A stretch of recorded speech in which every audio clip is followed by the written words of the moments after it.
దోపిడి. చరిత్రలో ఎన్నో రకాల దోపిడీలు చూశాం. రాజులు పక్క రాజ్యాల మీద దాడి చేసి దోచుకున్న దోపిడీ చూశాం. గజ దొంగలు ఊర్లో మీద పడి గ్రామాలు దోచుకున్న దోపిడీ చూశాం. తర్వాత కాలంలో పేదల కష్టాలు దోచుకున్న జమీందారులను, దొరలను చూశాం. ప్రజాసేవ పేరుతో ప్రజల సొమ్మును దోచుకున్న నాయకులను చూశాం. ప్రపంచవ్యాప్తంగా ఎంతో మంది రాజకీయ నాయకులు చేసిన రకరకాల దోపిడీలు చూశాం. కానీ ప్రపంచం మొత్తం విస్తుపోయే ఒక దారుణమైన, అరాచకమైన, నీచమైన దోపిడీ ఒకటి మనం ఎప్పుడూ చూడలేదు, ఎక్కడా చూడలేదు. అదే వైసీపీ ప్రభుత్వంలో జగన్ మాఫియా చేసిన లిక్కర్ మాఫియా దోపిడీ. కనీస పాపభీతి అయినా లేకుండా చేసిన ఈ లిక్కర్ మాఫియా చూసి ప్రపంచం మొత్తం అవాక్కైంది.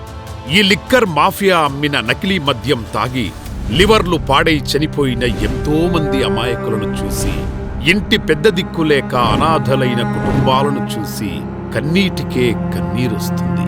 అసలు ఈ లిక్కర్ మాఫియా ఎక్కడ, ఎప్పుడు మొదలైంది అంటే, ఎన్నికలకు ముందు జగన్మోహన్ రెడ్డి సంపూర్ణ మద్యపాన నిషేధం చేస్తానని ప్రజలకు హామీ ఇచ్చాడు. ఆ ఎన్నికలు వచ్చేసరికి మద్యాన్ని పూర్తిగా తీసేసిన తర్వాత మీ దగ్గరకు వచ్చి ఓట్లు అడుగుతారని చెప్పి మీ అందరికీ కూడా చెప్తా ఉన్నా. మాట తప్పను మడం తిప్పను అన్న మాట ప్రకారం సంపూర్ణ మద్యపాన నిషేధం చేయలేదు గాని ప్రభుత్వానికి సంపూర్ణ మద్యపాన ఆదాయ నిషేధం విధించాడు. జగన్ నకిలీ మద్యం తాగి సమిధలైన వారి సమాధుల మీద పునాదులు వేసుకుని నకిలీ మద్యంతో చేసిన అక్రమ సంపాదనతో ఎన్నో రాజమహళ్లు కట్టుకున్నాడు. హైదరాబాద్ జూబ్లీ హిల్స్ లో విజయసాయిరెడ్డి ఇంట్లో సూత్రధారి ఆదేశాలతో మొదట ఈ నకిలీ మద్యం మాఫియా కుట్రకు బీజం పడింది. ఇందులో రాజ్ కసిరెడ్డి, అవినాష్ రెడ్డి తండ్రి భాస్కర్ రెడ్డి, విజయభాస్కర్ రెడ్డి తదితరులు పాత్రదారులు. మద్యం కుంభకోణానికి ఫ్యాక్షనిజం జోడించి అవినాష్ రెడ్డి తండ్రి భాస్కర్ రెడ్డికి సన్నిహితుడైన హనుమంతరెడ్డిని రంగంలోకి దింపారు.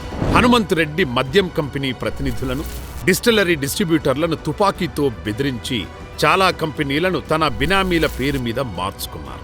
ఈ మొత్తం బెదిరింపులు రాజ్ కసిరెడ్డి, మిథున్ రెడ్డి, అవినాష్ రెడ్డి, విజయసాయిరెడ్డి, చెవిరెడ్డి భాస్కర్ రెడ్డి కనుసన్నల్లో జరిగాయి. వైసీపీ మాఫియా ప్రభుత్వానికి భయపడి భారీగా ముడుపులివ్వడానికి ఒప్పుకున్న కొన్ని కంపెనీల నుండి భారీ ముడుపులు వసూలు చేశారు. 2015లో కిరణ్ కుమార్ రెడ్డి డీకార్డ్ లాజిస్టిక్ కంపెనీని ప్రారంభించాడు. మొదట ఫ్లిప్కార్ట్ సరుకులు డెలివరీ బాధ్యతలు మాత్రమే చేసే ఆ కంపెనీని తర్వాత మద్యం మాఫియా కార్యకలాపాలలోకి ప్రవేశపెట్టారు. ఈ లాజిస్టిక్ కంపెనీ ఇతర సేవల రూపంలో డిస్టిలరీ నుండి ముడుపులు వసూళ్ల కోసం కొన్ని డొల్ల కంపెనీలు సృష్టించారు. డిస్టిలరీల నుండి వచ్చే ముడుపులు నగదును అక్రమంగా రవాణా చేయడం, చేర్చడంలో కిరణ్ కుమార్ రెడ్డి కీలక పాత్ర వహించారు.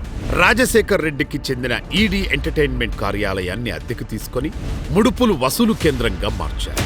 నంద్యాలలో ఎస్పీవై అగ్రో డిస్టిలరీని విజయసాయిరెడ్డి సమీప బంధువైన పెనక రోహిత్ రెడ్డి అల్లుడు శరత్ చంద్రారెడ్డి బెదిరించి సొంతం చేసుకుని ప్రేడెంట్ క్యాంపస్ లిమిటెడ్, శ్రేయాస్ ఇండియాస్ లిమిటెడ్ ద్వారా నిధులు మళ్లించారు. ఈశ్వర్ కిరణ్ కు చెందిన టెక్కార్ ఇన్నోవేషన్, లిక్కర్ ఇన్వెస్ట్మెంట్ ద్వారా ముడుపుల సొమ్మును బదిలీ చేశారు. ఈ ముడుపుల వసూళ్ల లెక్కలన్నీ కూడా ఈశ్వర్ కిరణ్ ద్వారా ఒక ప్రైవేట్ కంపెనీకి అప్పగించారు. ఇలా వసూలు చేసిన ముడుపుల సొమ్మును రాజ్ కసిరెడ్డికి అందజేశారు.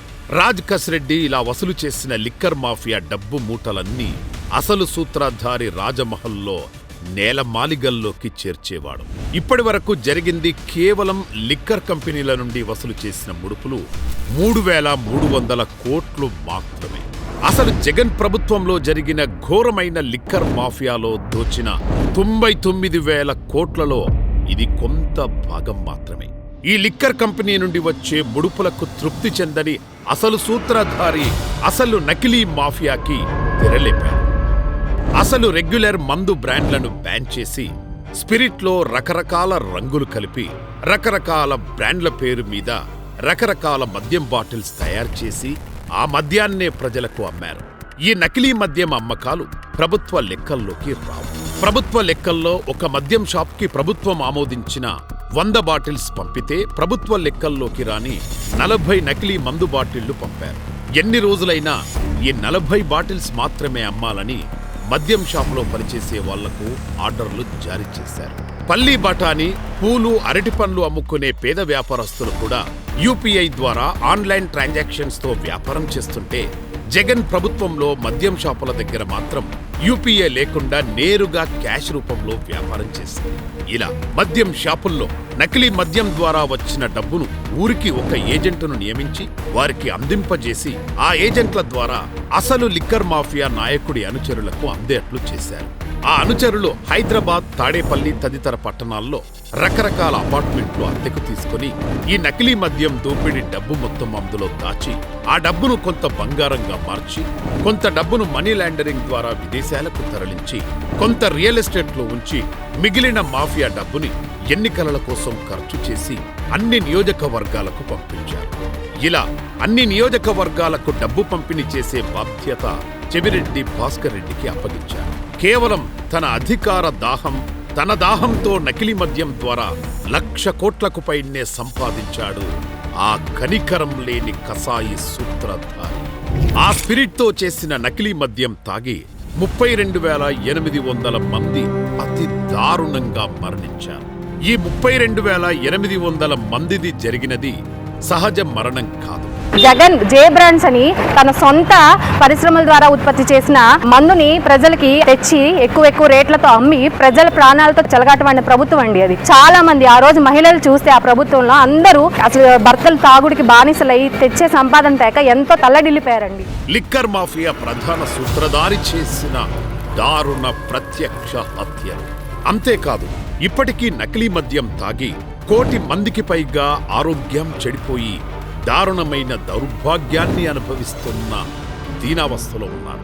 హద్దులు మీరిన ధనదాహంతో నాసిరకం మద్యం అమ్మిన సూత్రధారి చేసిన పాపానికి బలై మరణించిన అమాయక ప్రజలకు నివాళులు అర్పిస్తూ ఆ సైకో సూత్రధారికి సరైన శిక్ష పడాలని, నకిలీ మద్యం ద్వారా దోచిన సొమ్మును రికవరీ చేయాలని కోరుకునే ఎంతో మంది ప్రజలతో పాటు మేము కూడా కోరుకుంటున్నాం.